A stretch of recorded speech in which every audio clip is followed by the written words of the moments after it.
is Hard Parking, brought to you by Right Honda and Right Toyota out of Scottsdale, Arizona. I'm your host, Jhae Pfenning, broadcasting from Gilbert, Arizona. If I sound a little crazy, it's because I'm sick again. Head cold. You know how I roll. Coming up on today's show, car insurance rates set to rise by 8.4% in 2023. That's this year. Divya Sangam, insurance spokesman of ValuePenguin.com, joins the show to explain what that really means. Also, Drew Bunkley, friend of the show, in studio to talk about the new Corvette E-Ray. All that and more coming up after this word from 4Wheel Online. Jhae Pfenning here, and I want to tell you guys about 4Wheel Online. For over a decade, 4Wheel Online has been bringing the best truck accessories and truck parts to enhance the appearance and performance of all trucks and SUVs.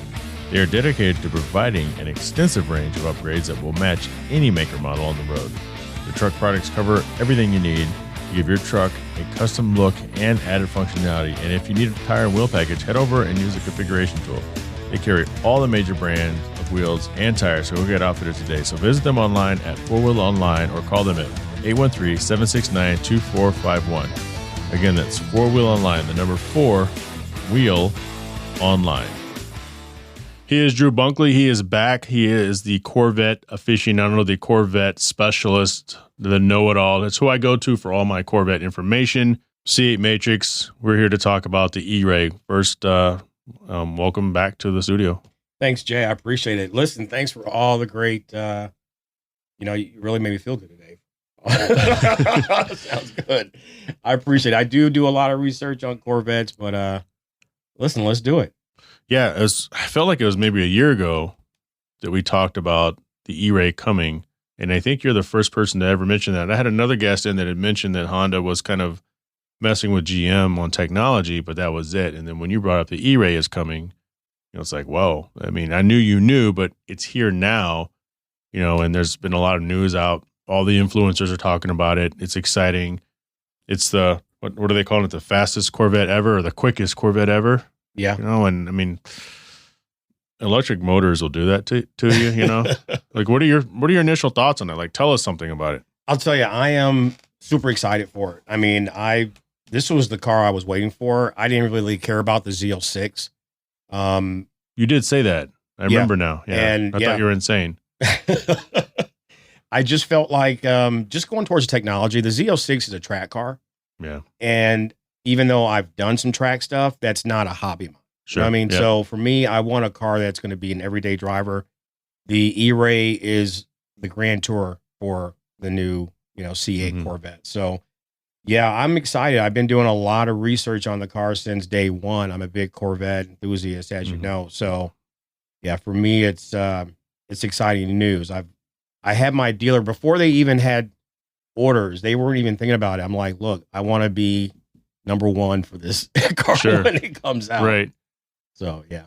Before I get to my next question, because I think Wes on One Drink Wednesday had asked the question, thank you for bringing this Voodoo Ranger Juicy Hazy IPA. This is Juice Force. I love this stuff. I had mentioned on a previous episode, I think about, and it doesn't count here because we're not having a party, but when we throw parties, people come and they just drink all my beer and they usually don't bring anything. And so thank you for that. So moving forward, do you think do you know if the E-Ray is going to be just another option you can get, or are they all going to be E-Rays plus maybe a Z06? So you got the regular C8 with the option for the Z51 performance package. The E-Ray is going to slot in above that, and then the Z06, the track car, is where it's at. But they've got one more coming. So they'll have 4 different optionals available for the C8. So Corvette. Are they? You think it's a ZR1? Or do you think they're going to do that? Do they do that with every platform, like every generation? Yeah. Well, they've had the ZR1 since the C6 model. C6, C7 had a ZR1. The C4 had one too, didn't it? C4 might have had one, but the supercharge, right. Yeah, it was same name, different. Yeah. Right. So what they're doing, they're calling it the Zorro. And from listening to the president of General Motors, it's supposed to be all electric. Okay. What do you think about that? That's going to be different. Yeah. I mean, you're no stranger to all electric. You've had other cars that you drove over here and something else that, that's pretty well talked about. And then you guys have an e-tron or had an e-tron. So you're kind of used to that. Yeah. My wife has an e-tron now. So I'm driving the Porsche Taycan Turbo. Mm-hmm. Yeah, I love the electric vehicles. I don't know how it's going to slot with the Corvette. It'll be if it's a fourth option type vehicle, like you can have this, or this, then obviously that's something that they're moving to, because you talk about a lot on your podcast, how is America ready by 2035? No way. Yeah, the infrastructure. There's no way. It's impossible. Yeah. But they're still going to probably have a certain percentage of vehicles, but the manufacturers are gearing towards that. All their new models being introduced are pretty much EVs. So will the Corvette, I think the Corvette will have a 100% EV model, but it'll also have the option for the pure enthusiast. Right. So you'll still have the regular C8 entry-level model, the E-Ray Z06. So that's and they may also come out with a similar ZR1 by doing the Z06 with the front motor. So as far as the E-Ray, how excited do you think people are for it? I mean, you're in those forums, you're in those groups. Are the traditionalists loving it? I know the influencers are loving it. Or they're like, oh, get that hybrid shit out of here. First question. Second question is, how does it work? Does it work? Like, you kind of asked me about my car, and I'm curious how the technology is going to work in this car as well. Yeah, so this seems to be getting a lot of rave reviews. A lot of people are really excited about it. The most important thing to remember, this is not going strictly to this car. So, a lot of the comments and stuff I've been seeing online, is about, coming a Tesla type vehicle. This car doesn't even use the EV, the front electric motor. It doesn't produce anything extra as far as fuel economy. Right. It's strictly for power. Right. It's strictly to run the front wheels. So what they have is a 1.9 kilowatt motor or battery, which is housed in between the passenger and driver. So the funny thing is that this car was always designed from day one to be the E-Ray, because they saved everything. And I've seen other videos where they talk about this particular portion of the vehicle is empty. Well, it was designed to be empty for the base vehicle because they were going to be adding the motors in. Interesting. So they didn't have to recreate the wheel. They were designing, I guess future forward might be the term. Right. They knew what they were going to do years ago. They designed this car to be this way with the E-Ray, and basically without everything else, it's the base car. Wow, that's interesting. Are you able to order them? So they're coming out. Ordering will start probably the end of sometime this summer. So 2024 is the first model year. They're supposed to be available the end of this year. And with General Motors, they'll start probably around July, August, like they normally do, where you can start ordering 24, the next year model year. What's the pricing on those? It's gonna be about $105,000 starting off base price. Whoa, for a Corvette, for that price, you can have right? Yeah. There's not too much you can get around that price range that's going to put you in a car in that class. Yeah, nothing. I mean, your NSX Type S, what, 160, 70 base? Yeah, is up there. Yeah. So, I mean, yeah, I want to say it's 169. Yeah. Ish. Now, once you load it up with all the performance package, the extra stuff that you're going to want, you're going to be pushing between, I would think, 130 to 150 for a really nice, dealer markup. Car. Yeah, well, I've definitely got a hold of a few dealers that I deal with that don't have markups. So that's a good nice thing. Yeah. Man, I think it's exciting. I'm curious to see, hopefully I don't see one all the time. I've started to see more C8s, but still not too many, much to my surprise. But I think it's a fantastic car. It's a fantastic platform. And I look forward to seeing the E-Rays.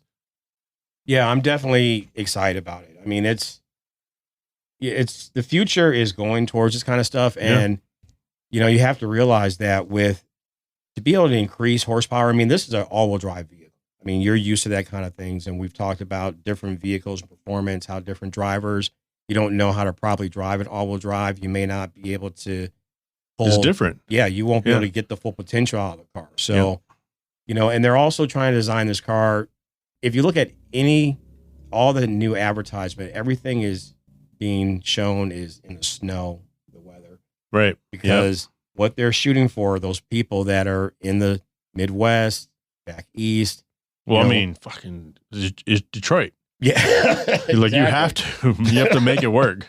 So they're definitely targeting that as, not necessarily to the performance means, because the Z06 is their targeted track car. Right. This is the vehicle you want for the track.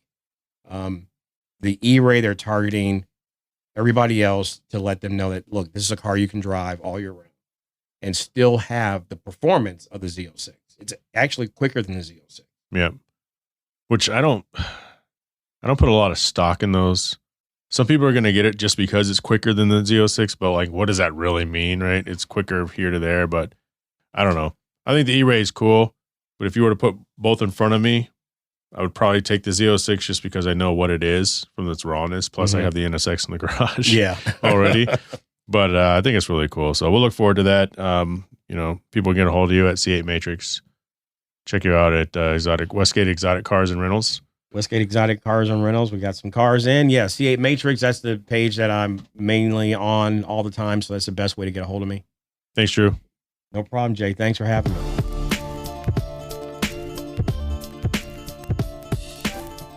She is Divya Sangam, and you are with Lending Tree. Yes, I'm with Value Penguin, which is Lending Tree's insurance research arm. And this is regarding car insurance rates set to rise by 8.4% in 2023. So I saw this come across. I appreciate you reaching out. I figured this would be an excellent opportunity for me to kind of educate myself and some of the listening audience as to what this really means, because whether you're into cars or not into cars, if you drive a car, this could and probably will affect you. Yes, it will. So with that being said, the first bullet point, auto insurance premiums are expected to increase by 8.4% in 2023 based on filings submitted by insurance in late 2022. This is highest increase since 2017. What kind of goes into those numbers?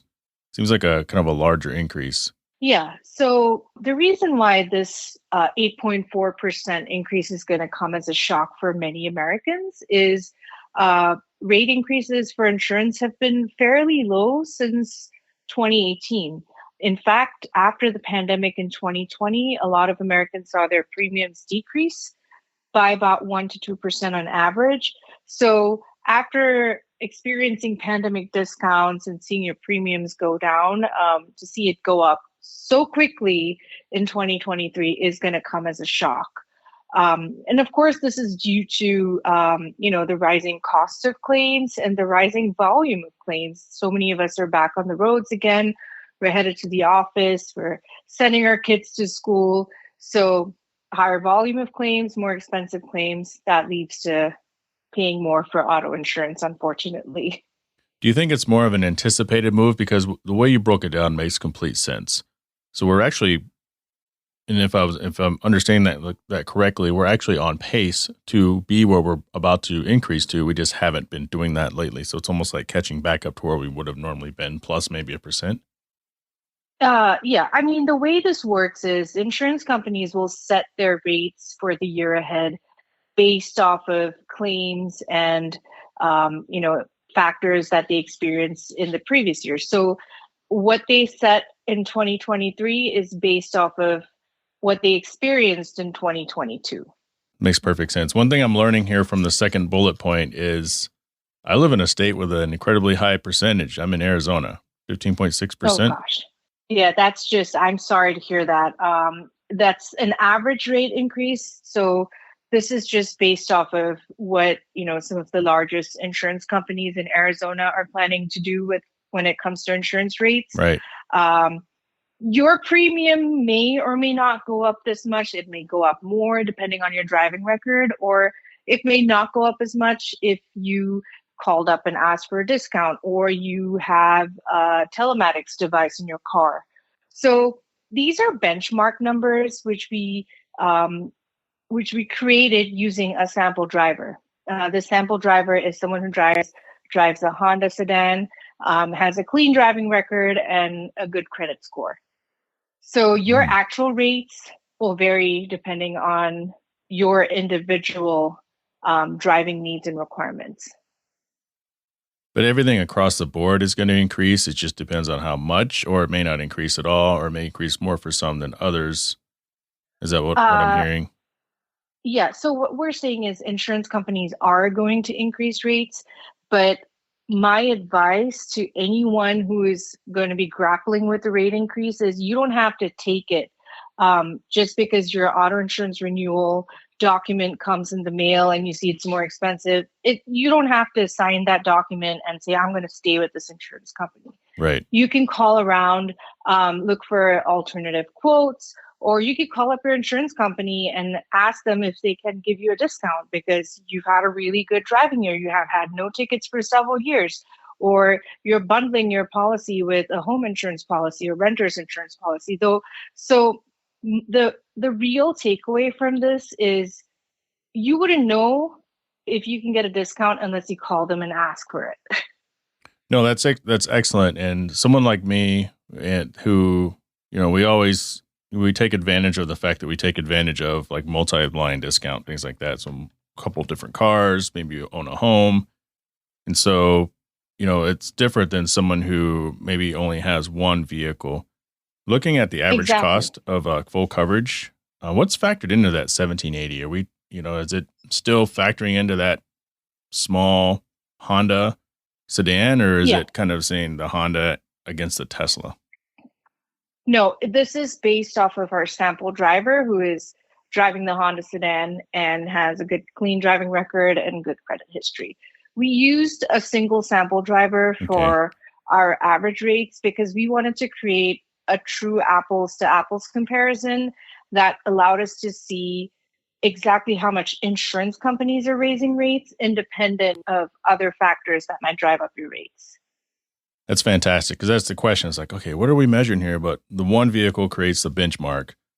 Yeah. And the benchmark is, okay, based on this one vehicle. Okay, understood. Drivers with traffic violations could see 52%. That's crazy. I mean, it's not if you consider, when you have a traffic violation, you're automatically considered a risky driver. Right. So the insurance company is trying to raise premiums to mitigate that risk. The takeaway is drive safe, obviously. But even if you did get a ticket, there are insurance companies that offer accident forgiveness or first-time ticket forgiveness. So you should be calling around and asking about those policies and advocating for yourself. If you think the ticket is unfair, it's fine to fight it in court if you think you have a chance of winning. There's definitely ways for us to advocate for ourselves as drivers and consumers to not have to pay more for everything. Ask questions until you're satisfied with the answer. There's no such thing as a stupid question, especially when it comes to insurance. It's your money.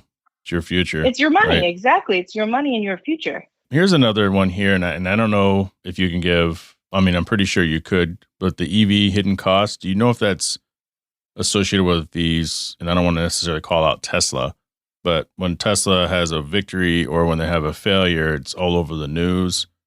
The premiums are 28% higher than gasoline-powered cars. Do you think that just because these Teslas might crash into each other on autopilot? We looked at more than just Tesla. I know that Tesla is considered, the car everyone wants to talk about. Sure. And it's a popular EV, but there are other EVs out there. I mean, we looked at the Polestar, we looked at a Hyundai, we looked at Rivian, we looked at the Ford Mustang and Ford F-150 Lightning. We even included like Mini Cooper and Nissan. So there are definitely a lot of electric vehicles available that are not just Teslas. But the takeaway that we got after talking to, car repair shops and insurance companies is EVs are just generally more expensive to repair when they get into an accident because those things are basically computers on wheels. Right. They have so many sensors built into them. When a slight ding on a door could damage something, and that just becomes like $1,000 repair. So when it's more expensive to repair, it's going to be more expensive to insure. Right. So it's kind of taking the traditional calculation they've always used, kind of what we've seen and what we project moving forward. There was a story on MSN recently about a Tesla that crashed into a house, but when you look at the photo, it's actually a Polestar, which is kind of funny. I mean, like I said, everyone likes to talk about Teslas. Yeah. And they're the most identifiable electric vehicle, but there are definitely a lot of other electric vehicles out there. We'll get you out of here on this. The most expensive car to insure. I think this is kind of a fun part. The Porsche Taycan, $3,500 on average. And the Tesla Model Y, $3,100 on average. And so we have this. The CRV would be the cheapest car to insure. Yeah. All other variables, equal in 2023. Yeah. That's pretty interesting. Yeah, I mean, the Porsche Taycan was not surprising to us because that is a sports car. But the Tesla Model Y was a little surprising until we think about, how much technology there is in Teslas. And also the self-driving feature is an added element of risk for insurance companies. So that's also something that they may be factoring into their calculations. Either way, I just thought that this finding about electric cars being more expensive to insure was really interesting, given how people have been buying electric cars as a way to save money. They think, I'm going to save on gas. But there are hidden costs with electric car ownership, and this is one of them. You pay more for insurance. And a lot of times it's not something you're going to hear when you're talking to the car salesman. You discover it after you've bought the car and you've driven it home and you can't sell it. So it's just, I think it's a conversation people need to be having. I don't say electric cars are bad. I think they're great, but you need to go into making that decision with your eyes wide open. Yeah, and I have to wonder though, and I don't know if they could, if this is something that could actually legally be factored in, but when you look at the typical customer of the Porsche versus the Tesla Model Y, I think with the Tesla Model Y, you're going to go a whole lot more, air quotes, family-oriented drivers, soccer moms, soccer dads, and the Porsche person that just came from the Tesla. They just want to, they're all fast as all get out, but they just want to zip around as fast as they can, which increases kind of the risk too. I wouldn't be able to speak to that. Right. Yes, there are assumptions associated with sports cars and sports car drivers being more high risk.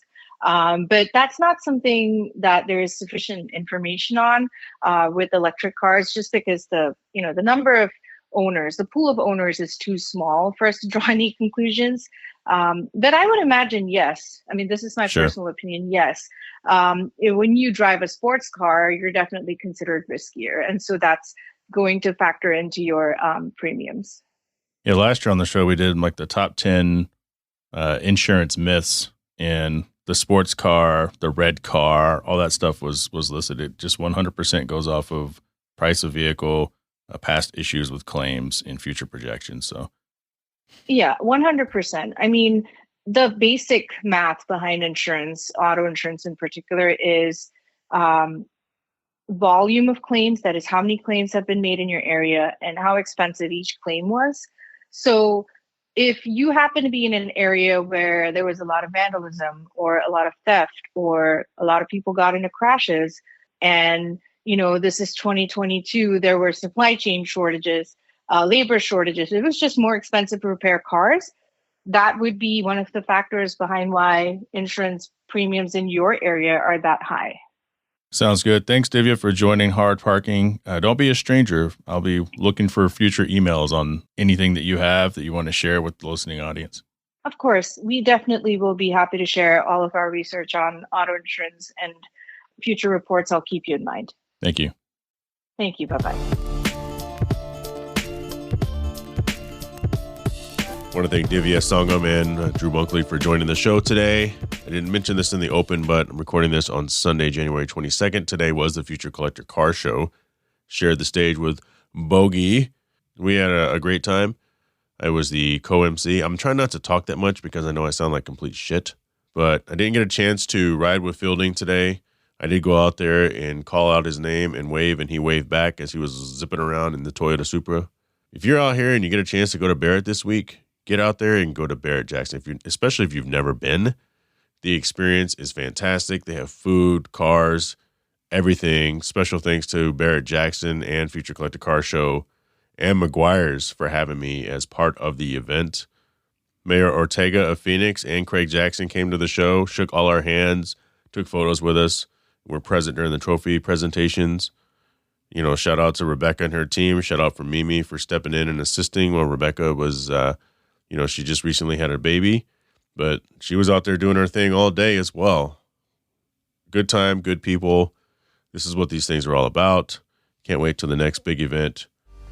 Want to thank Right Honda and Right Toyota out of Scottsdale, Arizona, ForWheelOnline.com, Sales Shop Wireless Services, Patreon business supporter, Kuya Automotive out of Warren Garden, Florida, Pell Construction out of Caledonia, Michigan, Big House Small Home Design out of Ashford, Virginia, and Traverse City, Michigan.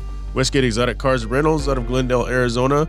Speaking of Westgate, you guys know Drew was here in studio when we took his Porsche out, and that thing was a blast. So check out my Instagram or check out his Instagram, C8 Matrix, and you can see that video. Shaping Success also with Wes Tankersley out of Boise, Idaho. If you're in a position to help the podcast upgrade, join the Patreon for as little as $3 a month and get access to bonus audio as well as show swag. I buy stuff for the studio. Some of you have seen the studio. I couldn't do it without your financial assistance.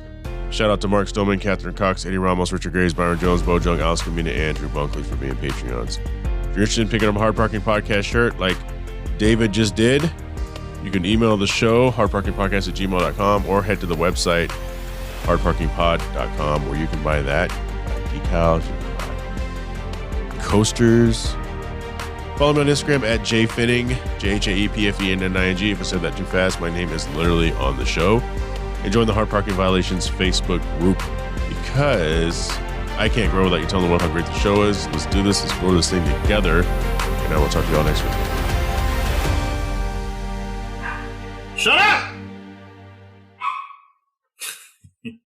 Now it's stripping time. Ain't nobody got time for that.